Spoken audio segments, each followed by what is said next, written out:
हाँ जी, आप शाखा प्रमुख हैं यहाँ के? नहीं, यहाँ के उपविभाग प्रमुख है।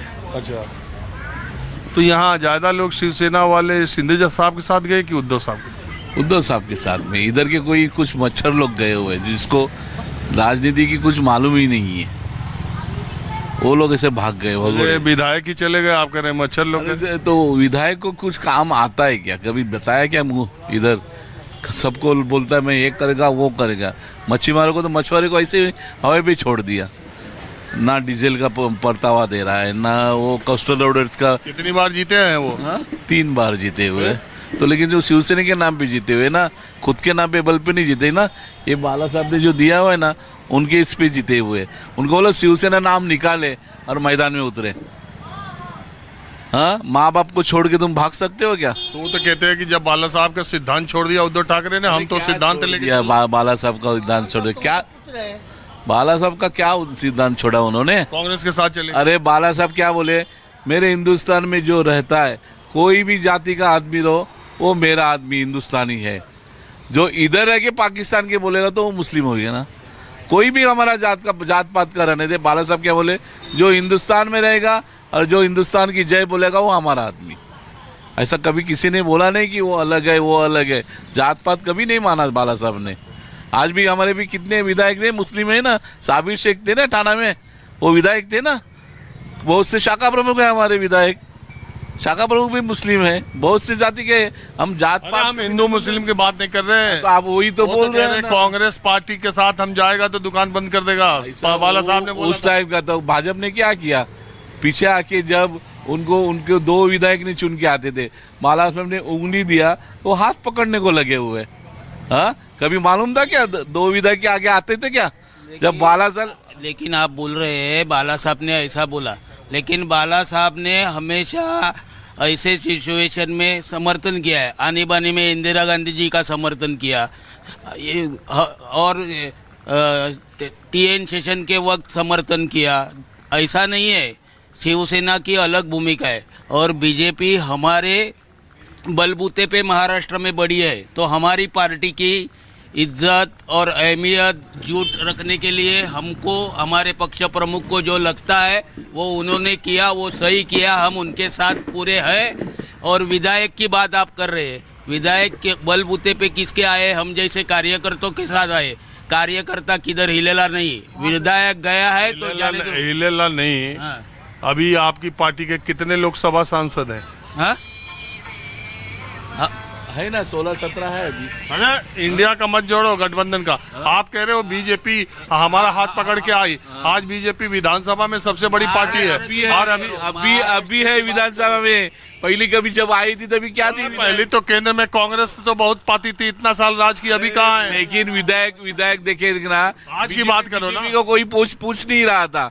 जब बाला साहब ने हाथ दिया तो सर पे हाथ रखा तो ये आ गए ना। ये भाई मेरा ये कहना पुरानी आप देश लेवल की राजनीति बोल रहे हैं और पूछ रहे हैं महाराष्ट्र की राजनीति में। महाराष्ट्र के राजनीति में आप बताइए, कांग्रेस के सांसद ज़्यादा है, उसके बाद 2 नंबर पे हमारे सांसद है और बीजेपी 3 नंबर पे है। आप वो बात कीजिए पहले।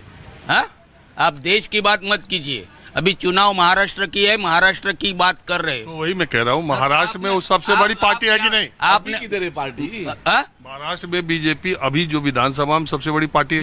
105 सांसद थी। अभी 2019 और 2024 में फर्क है। अभी 23 तारीख को आप देखेंगे कौन सी बड़ी पार्टी रहेगी, मालूम पड़ेगा। बोलो, आपको क्या कहना है? आपको क्या कहना, हम तो पूछे। ये कहने का है, बाला साहब ने आज तक 80% समाज कार्य किया है, 20% राजकारण किया है। इसके आगे कुछ मैं बोल नहीं सकता हूँ। बाकी सब लोग आए हुए अपने अपने स्वार्थ के लिए आए हुए हैं। चलिए ठीक है, आप लोग ने बात की, इसका बहुत शुक्रिया। अब मैं जरा माहिम के दूसरे इलाके में चलता हूँ। माहिम विधानसभा क्षेत्र में ही शिवसेना का मुख्यालय, ये शिवसेना भवन जो आप देख रहे हैं, वैसे तो इसके पीछे से दादर का इलाका शुरू हो जाता है, लेकिन ये इलाका यहाँ तक, ये शिवसेना भवन का इलाका, और ये मेरे जो बाईं तरफ आप देख रहे हैं, ये रास्ता शिवाजी पार्क की तरफ जा रहा है। बाला साहब ठाकरे ने शिवसेना का गठन इसी शिवाजी पार्क में किया था और शिवाजी पार्क के बगल में ही शिव तीर्थ नाम का मकान है जो राज ठाकरे का अस्थायी निवास है। और राज ठाकरे का शिवाजी नगर में वो घर, शिवाजी नगर, और ये पूरा इलाका माहिम विधानसभा में आता है। तो ये बड़ी दिलचस्प बात ये भी है कि शिवसेना का गठन भी इसी इलाके में हुआ, मनसे का राज ठाकरे ने गठन भी इसी इलाके में किया, शिवसेना का भवन मुख्यालय भी यही है, राज ठाकरे का घर भी यही है। राज ठाकरे के बेटे अमित ठाकरे चुनाव लड़ रहे हैं, उद्धव ठाकरे के उम्मीदवार महेश सावंत और सदा सरवणकर जो कि उद्धव ठाकरे के पीछे विधायक थे, वो शिंदे के साथ चले गए। तो इन तीनों के बीच की लड़ाई में इस शिवाजी नगर, शिवाजी पार्क जो है और इसके आसपास के इलाके के लोग क्या सोचते हैं, कुछ बाजार में मैं आम लोगों के पास चलता हूँ। तो माहिम के इलाकों में चलते फिरते लोगों से मैं बातचीत कर रहा हूँ। एक दुकान पे 2-3 लोग बात कर रहे थे तो मैं भी रुक गया। क्या नाम है आपका? मयूर। क्या करते हैं मयूर साहब आप? मैं इंश्योरेंस सेक्टर में हूँ। रहते इसी माहिम इलाके में? यस, यही एरिया में। ये विधानसभा माहिम इस समय पूरे देश में चर्चा का विषय हुआ है, मालूम है कि नहीं आपको? हाँ, क्योंकि राज साहब का लड़का भी लड़ रहा है ना, उसके लिए मेन। और राज साहब ने इतना लोकसभा में इनको सपोर्ट दिया, शिंदे गुट को, फिर भी शिंदे गुट ने कैंडिडेट दिया राज साहब के सामने, लड़के के सामने।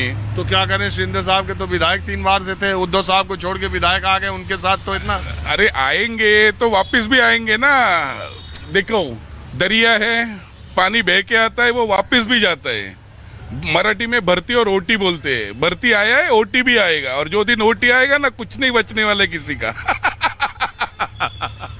मैं आपको सच्ची बोलता हूँ बाबा, ये शिवाजी पार्क एरिया है, हम लोग को मालूम है हम लोग का तारणहार कौन है। हम लोग, मेरे को 50 साल हो गए, हम लोग बचपन से यही एरिया में जिए। हम लोग को मालूम है हम लोग का घर पे पानी नहीं है, बीएमसी का प्रॉब्लम है, मंत्रालय में काम है, हम लोग को किधर जाने का, एक ही पार्टी है और हम लोग उधर ही जाए गए आज तक। मैं उसके लिए आपको बोला, चिंता मत करो, आएंगे तो ठाकरे ही, ये नहीं तो वो, दूसरा कोई नहीं आ सकता इधर। मतलब इस इलाके में जिसके टाइटल के सामने ठाकरे लगा है वो इम्पोर्टेंट है या जो उद्धव ठाकरे के साथ है वो इम्पोर्टेंट है? देखिए, उद्धव साहब का तो है, लेकिन राज साहब भी हम लोग का भाई है, हम लोग झूठ नहीं बोलते। मैं तो बीवीएस में था, जब भी मैं छोटा था कॉलेज में, जब भी राज साहब ने पार्टी छोड़ने के पहले भारतीय विद्यार्थी सेना था, राज साहब अध्यक्ष थे, हम लोग छोटे कार्यकर्ता थे। अभी हम लोग को मालूम नहीं किधर क्या करने गए। अभी इन दोनों का, बड़ा भाइयों का झगड़े में मेरी औकात नहीं है जाके बात करने की, लेकिन मेरे को तो मालूम है अपन ठाकरे समर्थक है, ठाकरे समर्थक ही मरेंगे। तो ठाकरे तो 2 तरफ हो गए ना। हाँ, तो होने दो ना, किसी को एक को तो होगा, एक तक कुछ ना कुछ तो सेटिंग हो जाएगा। भाई तू चलाएगा, मैं चलाएगा, ये माही मेरी है, कॉन्स्टिट्यूएंसी उनका है, उनका क्या बोलते हैं, उनका गढ़ बोलते हैं उसको। हम लोग उधर ही रहेंगे, इधर आएंगे तो ठाकरे ही। भाजपा ने तो पूरा खुला बोल दिया कि हम लोग अमित ठाकरे को सपोर्ट करेंगे। अभी ये आज बोल दिया नहीं करेंगे। अरे वो तो पलटी मारेंगे वापिस, अंदर से तो वोटिंग बताएंगे ना भाई किसको करना है। अच्छा छोड़ो, माहिम में आप नहीं बोलना चाह रहे हो, महाराष्ट्र के बारे में कुछ बताएंगे? महाविकास आघाड़ी, अगर महाराष्ट्र को बचाना है तो महाविकास आघाड़ी। बीजेपी और शिंदे तो कह रहे हैं बचाना है तो हम। ये लो भाई साहब, लेके जाओ पूरा, ये गुजरात पहले ही गया है, मैं कुछ जो भी बच्चा कुछ है वो भी लेके जाओ। अगर वो लोग आएंगे ना, हम लोग को बेच के निकल जाना पड़ेगा गुजरात में नौकरी करने के लिए। साहब महिलाओं को इतना पैसा दे रहे हैं साहब, 1500 में। मेरे को आप बताओ, आप इधर किधर से आए हो अभी? मैं तो कल था कुंदरकी, मुरादाबाद, उत्तर प्रदेश में। उत्तर प्रदेश से आए? नहीं, मैं तो ट्रेन का टिकट सेकंड एसी भी, थर्ड एसी भी 2500 के ऊपर है। 1500 में क्या चलता है साहब, इसको पूछो। जो वो उसका बेल अरे जो 1500 पा रहा है वो एसी में चलने जा रहा है। अरे एसी में ठीक है, लोकल में भी अब जाओगे आप गाँव मुरादाबाद से मुंबई आओगे, मैं कह रहा हूँ 500-700 तो टिकट रहेगा स्लीपर का। 4 जन का अगर टिकट निकालोगे तो 2400। मेरा कहने का मतलब ये है कि 2.5 करोड़ महिलाओं को दिवाली से पहले 7,500 रुपए जो मिले हैं, बहुत लोग ये मानते हैं उसका असर चुनाव में रहेगा। आप मानते हैं? मैंने इतने वीडियोस देखे हैं ना कि महिलाओं को भी मालूम है 1500 में घर नहीं चलता है साहब। अरे मेरा घर का काम वाली का पगार 1500 से ज्यादा है। क्या करती है वो? पोछा मारती है, झाड़ू निकलती है और बर्तन मांजती है। वॉशिंग मशीन में तो कपड़ा धोता हूं मैं, उसका तो कुछ है नहीं, उसका पगार 2000 है। अरे 1500 में किसको, मतलब बोलना नहीं चाहिए।